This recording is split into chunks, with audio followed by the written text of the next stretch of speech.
আমরা চাই বাংলাদেশে স্বাধীন ন্যায়সঙ্গত বিশ্বাসযোগ্য নির্বাচন হোক, মন্তব্য ভারতের বিদেশ মন্ত্রকের মুখপাত্র Randhir জয়সওয়ালের। The election going on in Bangladesh, we should wait for the outcome of the elections to see as to what sort of mandate has come out, and thereafter we will look at issues that are there. On the election per se, you know what our position has been. We stand for a free, fair, inclusive and credible elections in Bangladesh. इस वक्त मैं बांग्लादेश के मीरपुर में मौजूद हूं। लगातार बांग्लादेश में मतदान जारी है। महिलाएं बड़ी संख्या में वोट डालने के लिए अपने घरों से बाहर निकल रही हैं। इनसे बातचीत करते हैं, इनके मुद्दे समझते हैं कि आखिरकार महिलाएं क्या। लेकिन मैं सबसे पहले चाहूंगा आप लोग अपने स्याही का निशान दिखा दें अगर आप लोगों ने वोट डाला है तो। ये देखिए किस तरह से यहां पर वोट डालने के बाद जो अंगूठे पर स्याही का निशान लगा है वो बांग्लादेश की महिलाएं यहां पर दिखा रही है। मैं बातचीत करता हूं। क्या नाम है आपका? इति परवीन। इति जी, क्या बड़े मुद्दे इस चुनाव में यहाँ पर रहे हैं? दरअसल बड़े दिन बाद ये वोट हो रहा है तो हम बहुत ही एक्साइटेड है सब, तो इसीलिए हम सब मिलजुल के आए हैं। शायद अच्छा ही होगा, पिछले इतने सालों बाद जो नहीं हुआ था, शायद अब कोई नया कुछ मिलेगा हम लोगों को। नई सरकार से उम्मीदें क्या है आपकी? हम तो आखिर में शांति चाहते हैं। हमारे देश में जो हमारा आजू बाजू के जो देश है, भारत है और जो अदर कंट्री है, हम चाहते हैं हम सब मिलजुल के रहे, हमारा देश का डेवलपमेंट हो और अदर रिलेशनशिप भी अच्छा हो। देखिए, भारत के साथ रिलेशनशिप अच्छा हो, संबंध अच्छे हो, मिलजुल कर रहें, ये इन महिलाओं का यहाँ पर कहना है। आपका क्या नाम है? मेरा नाम लता है। लता जी, यहाँ पर जो अल्पसंख्यक मतदाता हैं उनकी क्या मुद्दे रहे हैं, क्या चुनौतियां रही हैं, क्या समस्याएं रही हैं? क्योंकि हम बहुत सारी खबरें देखते रहे हैं लगातार कि कहीं पर हमलों की खबर सामने आती है, कहीं पर हिंसा की खबर आती है, लेकिन कैसे हालात हैं और क्या चाहती है नई सरकार? मैं कुछ ज्यादा नहीं बोलूंगी, जो मैंने देखा अभी तक यहाँ का जो परिवेश रहा है वो बहुत ही अच्छा है।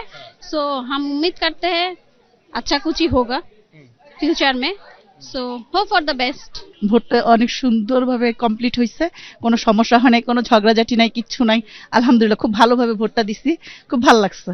देखिए, वोट यहाँ पर डाल दिया, अच्छी स्थिति है, अच्छी चीजें हैं। और ये तस्वीरें मैं आपको दिखा देता हूँ क्योंकि मतदान केंद्रों पर अलग अलग जगह पर ये मतदान जारी है। और इसी तरह से मीरपुर का यह इलाका है जहां पर एक बड़ा ये कॉलेज है, Mirpur cantonment public school and college, जहां पर इस वक्त मतदान जारी है। बड़ी तादाद में लोग अपने घरों से बाहर निकलकर वोट डालने के लिए यहाँ पर पहुंचे हुए हैं। तो ये तस्वीरें बता रही कि बांग्लादेश में आज यहाँ की जनता एक नई सरकार चुनने जा रही है।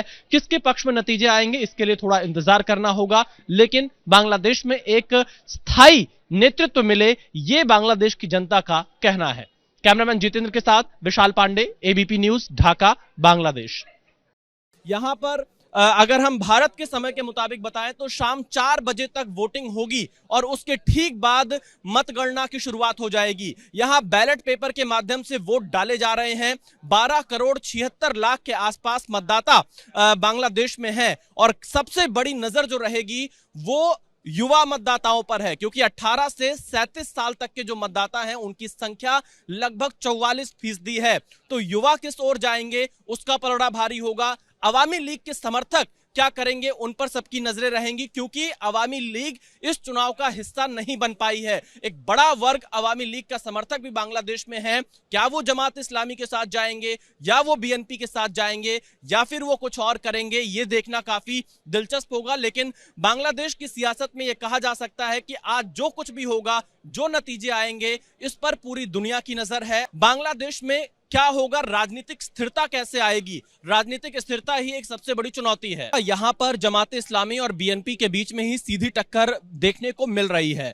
जो बीएनपी का घोषणा पत्र सामने आया, बीएनपी का जो मैनिफेस्टो सामने आया, उसको हमने जब पढ़ा तो ये समझ में आया कि वो तमाम बड़े वादे इस चुनाव में करते हुए नजर आ रहे हैं। बीएनपी के साथ में क्या यूथ वोटर आएगा, यह एक बड़ा सवाल बना हुआ है। हालांकि तारिक रहमान 17 साल बाद बांग्लादेश पहुंचे हैं। वो लंदन में रह रहे थे, निर्वासित जीवन वहां पर जी रहे थे, लेकिन जब यहाँ पर तख्ता पलट हुआ उसके बाद वो ढाका पहुंचे और इसी बीच उनकी मां खालिदा जिया का निधन हो गया। तो एक सहानुभूति का फैक्टर जरूर यहाँ तारिक रहमान के साथ देखा जा सकता है। इसके अलावा ऐसा लगता है ग्राउंड पर आकर कि जो यहाँ पर परंपरागत वोटर्स रहे हैं अन्य दलों के, वो जमाते इस्लामी के साथ ना जाकर बीएनपी के साथ जा सकते हैं। खास तौर पर हिंदू मतदाताओं पर नजर रहेगी, क्योंकि जो हिंदू मतदाता हैं वो आमतौर पर यहाँ जमाते इस्लामी के साथ जाते हुए नहीं दिखते हैं। तो क्या वो बीएनपी के साथ जाएंगे, यह भी एक बड़ा सवाल यहाँ पर बना हुआ है।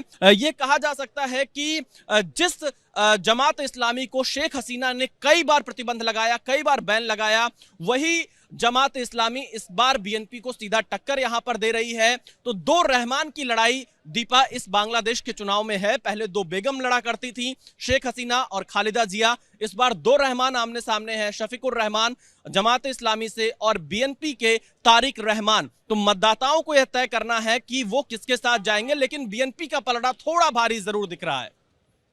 जिया तारिक रहमान इस वक्त अपना वोट डालकर बाहर निकल चुके हैं। तारिक रहमान बीएनपी की तरफ से प्रधानमंत्री पद के उम्मीदवार भी हैं और ये तस्वीरें आप देखिए, मीडिया से वो बातचीत जरूर कर रहे हैं, लेकिन इतनी तादाद में यहाँ पर मीडिया कर्मी मौजूद हैं कि उनकी आवाज बिल्कुल साफ नहीं आ पा रही। पर उन्होंने अपना वोट डाला है, अपने मत का प्रयोग किया है। 2 सीटों से तारिक रहमान चुनाव लड़ रहे हैं। तस्वीरें हम आपको सीधे दिखा रहे हैं। तारिक रहमान जब वोट डालकर बाहर निकले हैं और ऐसी उम्मीद जताई जा रही है कि बीएनपी अगर इस चुनाव को जीतती है तो तारिक रहमान बांग्लादेश के अगले प्रधानमंत्री बनेंगे। और इस वक्त वो यहाँ पर वोट डालकर बाहर निकले हैं। खालिदा जिया के बेटे हैं और खालिदा जिया का हाल ही में निधन हुआ है और एक तरह से कहा जाए तो सहानुभूति तारिक रहमान के साथ इस वक्त बांग्लादेश में दिखाई पड़ती है। तो तस्वीरें हम यहाँ पर आपको दिखा रहे हैं। ये तारिक रहमान को आप यहाँ पर देख रहे हैं कि किस तरह से वो पहुंचे हुए हैं वोट डालकर पोलिंग बूथ के बाहर। इस वक्त मैं बांग्लादेश के मीरपुर में मौजूद हूं। यहाँ पर हिंदू मतदाता भी बांग्लादेश में हो रहे आम चुनाव में वोट डालने के लिए अपने घरों से निकले हैं। ये कुछ महिलाएं हैं जो अपना वोट डालकर अभी पोलिंग बूथ से बाहर आई हैं और यहाँ पर फिलहाल अगर हम देखें तो वोटिंग काफी अच्छे तरीके से चल रही है। कुछ लोगों से मैं पूछता हूं, हालांकि थोड़ा यहाँ पर लोगों से बातचीत करना एक कठिन है, लेकिन फिर भी मैं जानने की कोशिश करूंगा कैसा माहौल है अभी इधर। ভালো ভালো হ্যাঁ ভালো ভালো সুন্দর সুষ্ঠুভাবে নির্বাচন হচ্ছে, সুন্দর খুব সুন্দর সুষ্ঠুভাবে নির্বাচন হচ্ছে, সুন্দরভাবে ভোট কেন্দ্রে সবাই নিয়ন্ত্রণ সব সুন্দরভাবে করছে। जो मतदाता है खास तौर पर हिंदू समुदाय के, वो यहाँ पर पहुंचे हुए। क्या नाम है दीदी आपका? मधुमाला।